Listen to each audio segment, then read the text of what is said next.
नितीन गडकरी आणि राजनाथ सिंग यांना शपथविधीसाठी फोन आल्याचं सध्या समजतंय।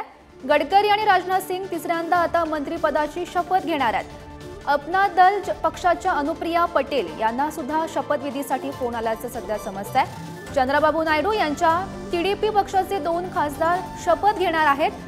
टीडीपीचे राममोहन नायडू, पेम्मासानी चंद्रशेखर आता मंत्रिपदाची शपथ घेणार अशी माहिती मिळते आहे। हिंदुस्थानी आवाम मोर्चाच्या जितन राम मांझींना सुद्धा शपथविधीसाठी फोन आलाय।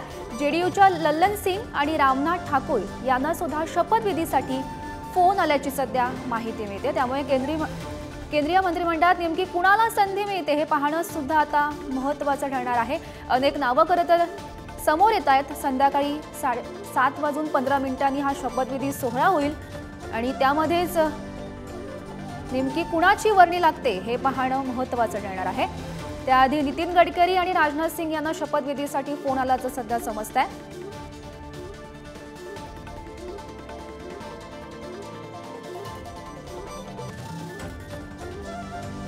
तर अपना दल पक्षाच्या अनुप्रिया पटेल यांना शपथविधीसाठी फोन आलेला आहे।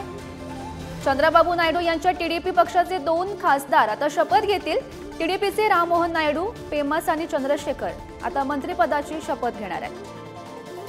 या संदर्भात माहिती देत आहेत आमचे प्रतिनिधी शिवाजी काळे सध्या आपल्या सोबत आहेत। शिवाजी, माहिती मिळत आहे त्यानुसार बिहारचे माजी मुख्यमंत्री जितन मांझी यांना फोन केलेला आहे। तुम्ही मोदी त्यांच्या मंत्रिमंडळात आहात म्हणून। मांझी हे बिहारचे हम पक्षाचे प्रमुख आहेत।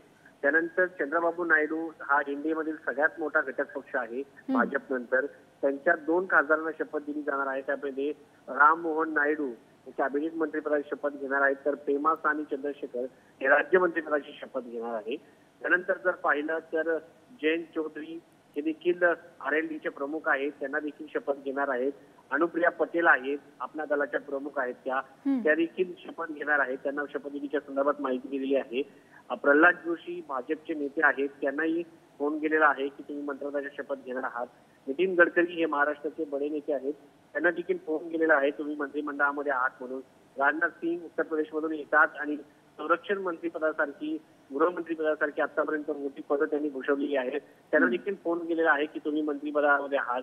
जनता दल युनायटेड हा एनडीए गठबंधनमधील तिसरा मोठा पक्ष आहे। त्यांना 1 कॅबिनेट आणि 1 राज्यमंत्रीपद आहे। त्यांचे 12 खासदार आहेत, त्यामध्ये लल्लन सिंग हे कॅबिनेट मंत्री असणार आहेत, तर रामनाथ ठाकूर हे राज्यमंत्री पद सांभाळणार आहेत। एच.डी. कुमारस्वामी यांना देखील फोन केला होता, ते देखील मोदी यांच्या कॅबिनेटमध्ये आहेत। जेडीएस जनता दल सेक्युलरचे ते पक्षाचे नेते आहेत, त्यांना देखील फोन केलेला आहे। सुरेश मेहतो यांना देखील फोन करण्यात आलेला आहे। या सगळ्या नेत्यांना फोन केलेला आहे। आणि दुसरे एक महत्वाचं नाव म्हणजे अर्जुन राम मेघवाल यांना देखील फोन केलेला आहे। राजस्थान, उत्तर प्रदेश, महाराष्ट्र, त्याचबरोबर कर्नाटक या राज्यांना सध्या तरी प्रतिनिधित्व मिळताना पाहायला मिळते। ही जी नावं आहेत, ही बहुतांशी जी नावं आहेत, बऱ्यापैकी नाव ही जुन्या मंत्रिमंडळातली भाजपच्या कोर कमिटीतली नावं आहेत आणि इतर जी आहेत घटक पक्षांची ती नावं समोर आलेली आहेत। मात्र अद्यापपर्यंत शिवसेना आणि राष्ट्रवादी काँग्रेसचे नावं जे आहेत महाराष्ट्रातून घटक पक्षाची ती समोर आलेली नाहीये। राष्ट्रवादी काँग्रेसमधून प्रफुल्ल पटेल यांच्या नावावरती जवळजवळ शिक्कामोर्तब झालेलं आहे, मात्र शिवसेनेच्या कोणाला नक्की फोन गेलेला आहे अद्यापर्यंत समोर आलेला नाहीये। कारण श्रीरंगप्पा बारणे त्याचबरोबर प्रतापराव जाधव या दोन्ही नेत्यांना या संदर्भात पुढे संपर्क साधला असता त्यांनी अद्यापर्यंत आम्हाला कुठलाही फोन आलेला नसल्याचं सांगितलेलं आहे। नक्की शिवाजी आपण पाहतोय भाजपाकडून नितीन गडकरी यांना सध्या फोन आल्याचं समजतंय। यासोबतच शिंदेंच्या शिवसेनेकडून किंवा अजित पवार यांच्या राष्ट्रवादी यांच्याकडून कोणाला फोन आलाय का शपथविधीसाठी? अद्यापर्यंत या संदर्भात कुठलाही फोन आलेला नाहीये। त्यांच्याशी संपर्क साधला होता, पण प्रफुल्ल पटेल यांचं नाव जे आहे निश्चित समजलं जात आहे। नक्कीच शिवाजी, या सर्व घडामोडींवर असंच लक्ष ठेवून राहा। तुर्तास धन्यवाद दिलेल्या या माहितीसाठी।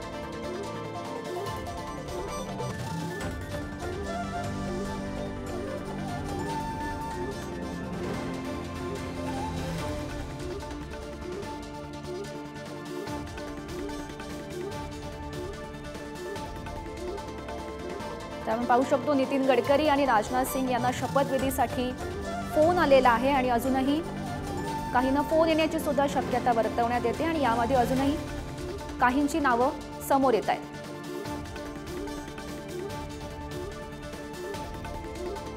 आहे